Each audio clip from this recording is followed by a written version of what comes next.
What's up, guys? Today I have a requested video. I'm putting this together because somebody took the time to throw a comment down below. We are talking about how to fight guardless fighters. People who don't keep their hands up in the traditional sense. They have their hands down, they're moving around, they're really good at head evasion, they're good at snapping up shots really fast. It's a very difficult style to deal with if you haven't wrapped your head around it.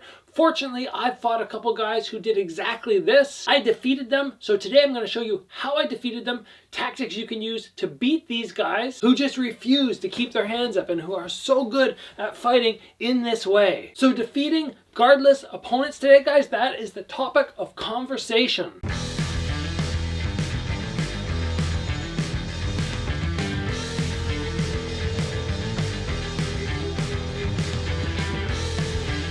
All right, guys, I got the perfect partner for this episode today. Bob, he's got no arms, he's guardless all the time. So in this episode, I want to focus on what I've been successful with. I don't like to teach you guys things that I don't know much about. I prefer going, okay, you know what, I've had 45 fights, this worked for me and this didn't. I want to teach the things that work for me. So there might be other ways to defeat guardless opponents, but I am focusing on my areas of expertise and where I've been successful. All right, guys, the first thing I want to talk about with you today is when somebody is guardless, we want to understand what attacks they're going to be able to hit us with easy. What attacks they're most dangerous with. So if I'm fighting Bob and I'm the guy who has my hands down and I'm moving around, one of the first things that I've come to recognize is the punch angle is not the same. If we're used to having a punch come on a horizontal line, there's a certain style of defense for that. But if my hands are down here, the person ends up kind of whipping their hand up or coming around like that. So what we need to be very wary of, if we are the guy with our guard up, we need to be wary that we're using our elbows to close off that center line. If my hands are down here and the guy's snapping his arms straight out and I do my traditional block like this, I just close up but my elbows are exposed, I'm gonna still eat the shot. So making sure you're aware that bringing your elbows across the center line will stop that punch, which would come and sort of hit you more like an uppercut, but it comes from really far away. You also need to be aware that guys from this distance are often very, very good at letting their kicks go. And we see this in UFC very often. The guys who have their hands down, they're very good at throwing the side kicks. And if you're struggling with side kicks, fortunately I did a video on side kick defense recently. You can check that out up there. But overall, when somebody has their hands down, their general game plan is to maintain distance. They want to be outside of this range. You want to make sure you understand you want to be inside that range. And with you guys understanding that, we can move on to our next point. And I want to talk quickly about counters. This is something that the guardless fighter is still very good at. Most of the guys who have their hands down are very, very sharp on their eyesight, which means their counters are pretty deadly. So I need to be very aware that if I decide to move in on this guy and I go, okay, I'm going to throw a 4-piece combo, I'm going to step in and land like that, then if he evades the first punch, if it misses because he employed head movement, then he's going to come back with a counter shot. So I need to be very wary that I'm not leaving holes to get countered. I'm staying very tight. If I stay tight and tight and tight and tight, at least I'm not giving the guy an opportunity to land a flush, super damaging technique. So when you guys are prepping for a guardless opponent, so important, hands right to the head. No openings. Even if I'm flying my hands out, they always come back right to here. There's no room for air if you're fighting a guardless opponent. Super tight with the guard, no mistakes, chin tucked, looking through your eyebrows, so the spot if they do land is going to be on the forehead and not on the jaw where you have more chance of getting knocked down. Now let's move away from the technical aspect and go more into the offense. The offense is really what I want to focus on today. It's very important and it's what a lot of people get very frustrated with when they go against a guardless fighter. Not being able to land the shots and them not standing still. So the very first thing to understand, and this is very simple, you do not want to throw a lot of single shots. You're going to have trouble getting this guy flat-footed. If he's moving, his hands are down, if I every time come throw it forward and I throw one punch, or one kick, most likely he's going to be able to evade. If somebody's throwing at me and we're working on defense and I go, okay, throw a shot at me, I can usually do something to evade it. If I say, okay, 2 shots, becomes a little bit more difficult. Now when I start going to 3 or 4, something is most likely going to land. So keeping in mind what we already talked about before, keeping the chin tucked, keeping the hands really high, I want to make sure that when I move in, it's not just 1, but it's 3, 4, 5, 6, continue. Throwing the combos together is going to be so important, But if we just go combos every time, it's going to be very easy for this guy to find the counter early in the combo. So we need to employ fakes. I know I've talked about fakes so many times on the channel, but it's so important with the guardless fighter too. They're going to be utilizing fakes against you. They're going to be snapping out little shots, faking and bobbing and weaving and twitching those muscles. You need to do the same as well. It doesn't need to be quite as pronounced as what he might be coming at you with, but you still need to make sure that it's just getting the hands out, getting them in his face, throwing some shots, and then closing the gap really fast. Being able to do that is going to make a world of difference. Now,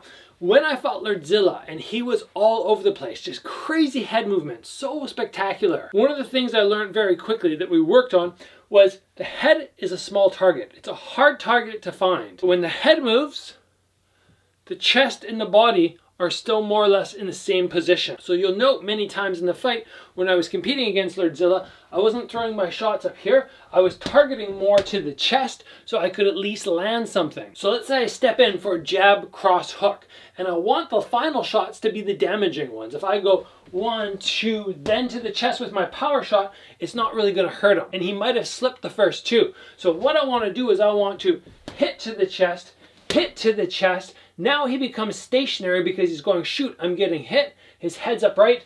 Then I come with my power shot at the end, up to head level. This is a very, very important tactic.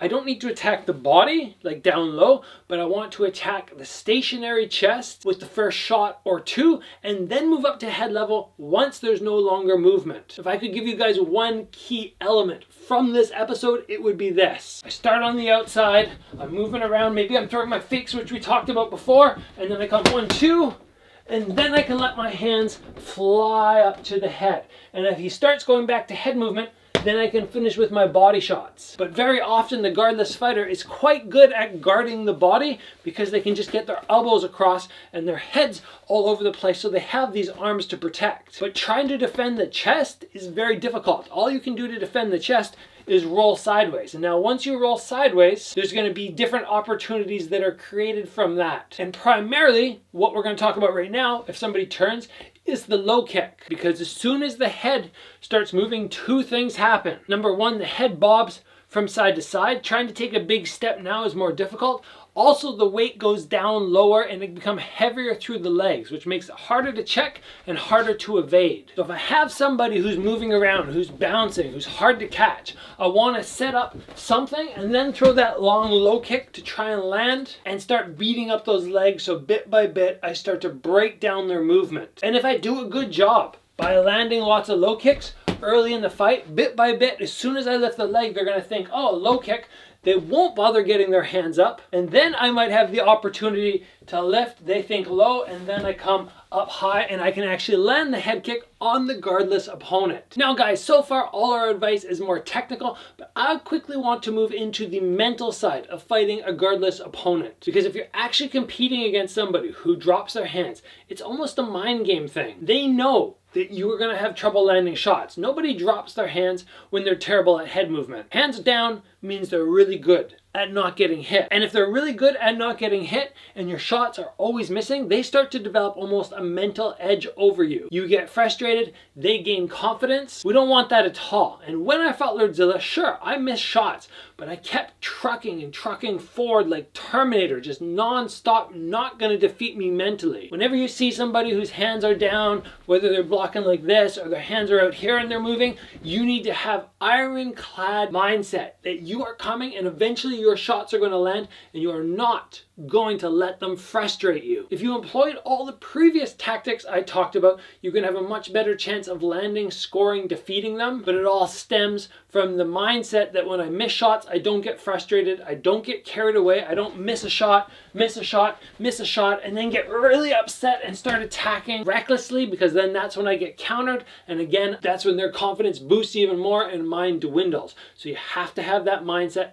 Iron sharp, iron strong. And guys, one more element for you to keep in mind about competing against a guardless fighter is generally their output is quite low. When you're against somebody whose output is low, they're moving around, they're happy to just touch you and touch you and maybe bang a couple counter shots in, and they're happy doing this. So maybe they're only throwing a punch every 5 or 10 seconds, but you want to be on them. You're wanting to throw, 10, 15 punches in those 10 seconds. What you need to do is not fall into their pace. If you end up just sort of, okay, they're moving. Oh, I'm tracking them.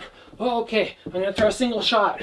And, and you develop that hesitancy, all of a sudden it's back in their ball court. You need to find a way to get to the inside, hit the body, tack the head, get out, chop the legs, be super aware of their punch angles, be aware that when you throw their counters might be coming back, so your hands are really tight, and you still want to keep the pressure. You still want to make it your fight. So even if you're only throwing from the outside, you're out here and you're like, okay, I'm setting up, I'm not stopping, and then you jump in, that's still good enough to defeat a guardless fighter. But fighting at their pace, where you sit on the outside and you wait for them, or they're waiting for you to throw and then they counter, no good. Defeat the guardless fighter by taking him outside his comfort zone, making it your fight. The traditional style of hands up and fighting from here, I think it defeats the hands down style every time, assuming the guys are equal skill level and the guy who keeps his hands up does not get frustrated and does not get reckless. Anyway, guys, that's my opinion. I hope you enjoyed the episode. If you did, give it a like. If you have not already, guys, join the channel and get subscribed. Train hard, and I'll see you back here soon for another video.